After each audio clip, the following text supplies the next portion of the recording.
Chapter 17. Leger est peregrine. Tilly and Oscar looked at each other in confusion. Grandad's tone had implied something huge and grand, but they were standing in a narrow corridor with wooden floorboards and nondescript doors lining the walls that curled round into darkness. It was far from unpleasant, but the majestic towers of books had come from much more impressive, and Tilly had grown used to book magic transporting her somewhere wild and wonderful. "Where did you say we were exactly?" she asked, looking up at Grandad. "The underlibrary," Grandad repeated, gesturing. "Do you know something I don't?" Oscar said to Tilly under his breath. Tilly shook her head in response, and he elbowed her into another question. "What exactly is the underlibrary?" Tilly asked. "We did the whole flippy magic thing in the lift, but we're just in a normal corridor." "Oh, are we in a normal corridor? Is that actually a book?" "What book is there in an underlibrary?" Oscar whispered to Tilly. No, Grandad was flustered and frustrated. "The underlibrary is not from a book. This normal corridor is where all the flippy magic, as you casually put it, Matilda, comes from. Perhaps you'd better follow me." Grandad set off down the corridor, and Tilly and Oscar followed. Tilly was so focused on keeping up with Grandad that it wasn't until Oscar nudged her and pointed to one of the doors they were passing that she realized some of the signs were a little out of the library. In between accounts and HR they passed the map room, classifications, and character registry, and all the signs were prefaced by a string of numbers and dots. It didn't look much like either the calm, modern British library upstairs or the cozy, friendly library down the road from Pages and Company. Eventually the corridor ended in a set of wooden double doors with the twisty carved handles. "Let's try this again," Grandad said, and they pushed them open.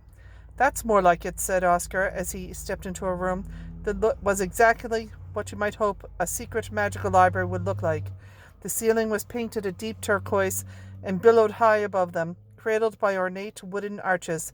The floor was also wooden, and the sound of their tapping heels echoed around them, mixed with hushed conversation and the whispering of pages being turned. They had entered through a door that was set into one of the narrow ends of the rectangular hall. The hall that faced them was painted cream and hung with golden panels covered in gold writing above double doors that mirrored ones they had just come through. Between the two sets of doors, 5 floors of long aisles lined the shelves and shelves of books opened out into the main atrium. Each aisle ended with an ornate metal grille. The central atrium was empty of furniture apart from a large circular desk in the very middle, which was looped around a huge wooden box made up of hundreds of tiny drawers with gold handles. Carved into the front desk were the words, "Leger est peregrinari." "What does that mean?" Tilly asked, pointing. "It's Latin," Grandad explained. "It doesn't have an easy English translation, but the verb perengor means to travel about, to roam, or to wander. So it essentially means to read is to wander. It's the motto of the underlibrary." The hall was full of people wearing navy blue cardigans with gold trim. There were people carrying books and files, groups of them talking in small huddles, and Tilly glimpsed even more of the floors that stretched away from the hall. Writing at a long wooden desk, there was a cluster of librarians nearby, sorting and loading piles of books into elaborate paternoster, like a giant dumbwaiter system.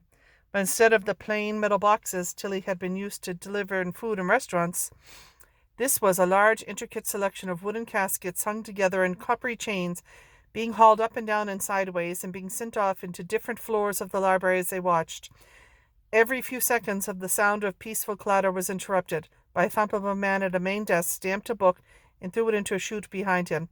"Okay, enough gulping for now. You've had chance to see more of it at some point, I promise. Let's go find the librarian," Grandad said, gently poking Tilly in the back to get her moving. Oscar followed, his mouth still open in wonder. They walked over to the desk in the middle, and the young man who looked up as they approached wore an easy smile on his face until he saw Grandad. "Oh, Mr. Pages," he started. I don't think we were expecting you." "No, I doubt you were," Grandad said, studiously avoiding Tilly's gaze. "Is Amelia around?" "Oh, I don't know, sir. She'll probably be up in her office. Shall I get someone to take you up?" "I know the way," Grandad said, smiling gently at the man who was now nervously straightening his glasses. Yes, of course you do," he said sheepishly. Can I let anyone else know you're here, sir?" That won't be necessary, thank you, Grandad said. Let's go, kids. He ushered them past the desk where several of